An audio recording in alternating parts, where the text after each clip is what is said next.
Arewa Boy One TV. Ku danna subscribe sannan ku danna alamar ƙararrawar sanarwa da zarar mun ɗora mun gode. Hajiya Nafisa. Jiya na kwana ban yi bacci ba. To sai yaushe kika samu rintsawa?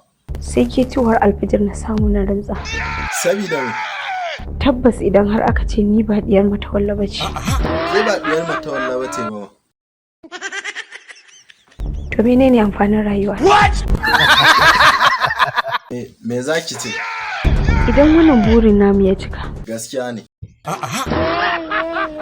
Na abin da zan gada daga dukiyar mai girma Matawalla. Ke da ba diyar Matawalla ba ne ya kai ki kula gado. Ai gado ba naki ba ne. Ƙarya kuke wallahi. Hajiya Nafisa. To kada ka ƙara kiran sunana da wannan sunan. Karin sake kiran ki to da wanne zan kira ki? Sunana official Mary Baby. What? Official Mary Baby. Jama'a Hajiya Nafisa ta canza suna. Ka fitan min a gida. Ayo. Arewa Boy One TV. Ku danna subscribe sannan ku danna alamar ƙararrawar sanarwa da zarar mun ɗora mun gode.